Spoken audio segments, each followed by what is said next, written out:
माँ के ममता की कहानी। रमेश अब बड़ा हो गया था। पढ़ लिख कर अब उसकी एक अच्छी से नौकरी एक शहर में लग गई थी।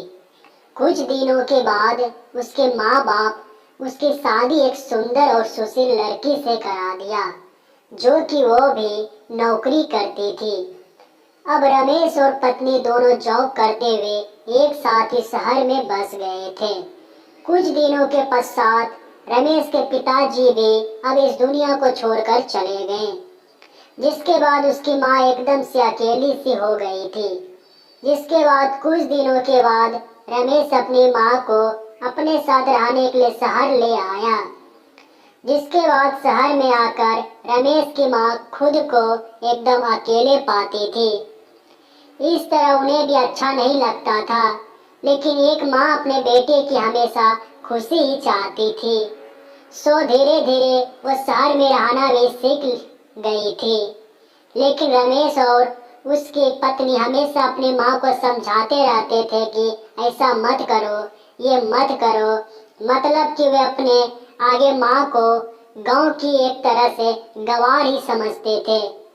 लेकिन माँ की दिल तो हमेशा से अपने बच्चों के लिए बड़ा ही होता है। सो वे सभी बातें चुपचाप सुनकर हाँ मिलाकर रह जाती थी। एक दिन की बात है, सुबह रमेश की पत्नी को ऑफिस जल्दी जाना था। सो वह सब कुछ जल्दी से तैयार करके रमेश का खाना पैक करके ऑफिस चली गई। फिर इसके बाद रमेश भी जल्दी जल्दी तैयार होकर ऑफिस निकल गया था। फिर कुछ समय बाद रमेश की माँ ने देखा कि उसका बेटा तो खाने का लंच बॉक्स तो घर पे ही भूल गया है।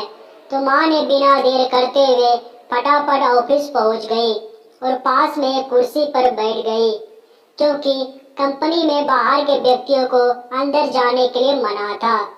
सो फिर बेटे को दिक्कत न हो इसलिए फोन न करके मैसेज किया। लेकिन रमेश अपनी काम में बिजी था, सो माँ के मैसेज पर ज्यादा ध्यान न दिया। लेकिन उसकी माँ बाहर कब से उसका इंतजार कर रही थी।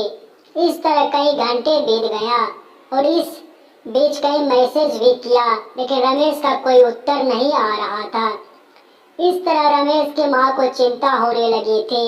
लेकिन रमेश अपनी माँ के कई मैसेज आने के बाद वह अंदर ही अंदर खूब गुस्सा होने लगा था। आज तो उसने तय कर लिया था कि आज घर जाकर माँ को खूब अच्छे तरह से समझा देगा कि ये उसका गांव नहीं है जो कुछ भी मनमानी करती रहेगी। और इस तरह शाम हो गया।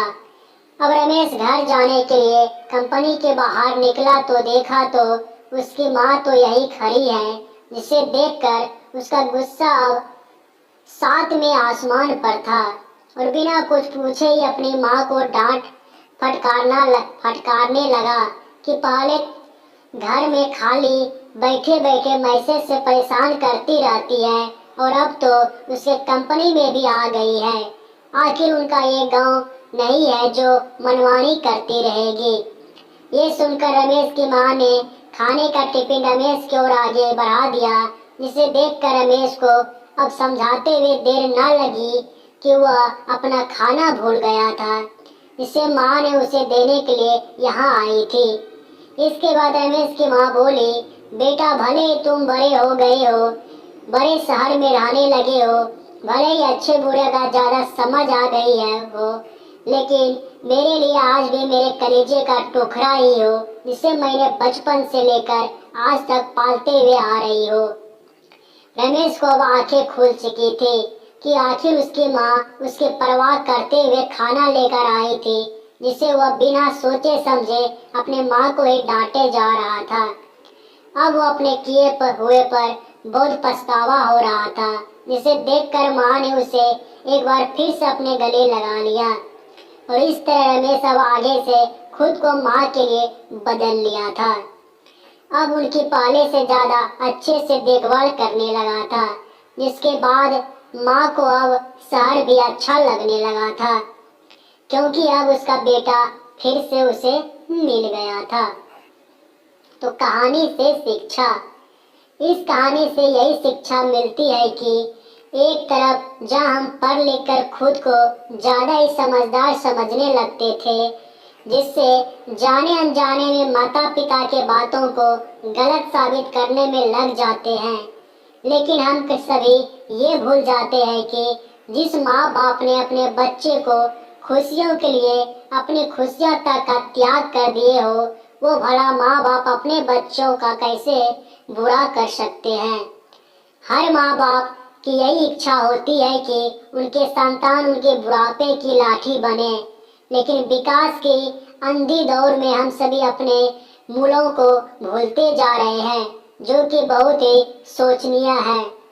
अगर हमारे माँ बाप हमें पाल सकते हैं तो हम उन्हें बुढ़ापे में उन्हें क्यों नहीं पाल सकते हैं। यही तो हर माँ बाप की इच्छा होती है। तो आप सभी अपने माँ बाप के उम्मीदों पर जरूर खरे उतरें। तो दोस्तों, आपको ये कहानी उम्मीद करता हूँ अच्छा लगा होगा। अच्छा लगा हो तो लाइक और दोस्तों के साथ शेयर करें, और चैनल पे जो नए हैं चैनल को सब्सक्राइब अवश्य करें। आप लोगों का कहानी सुनने के लिए बहुत बहुत धन्यवाद दोस्तों।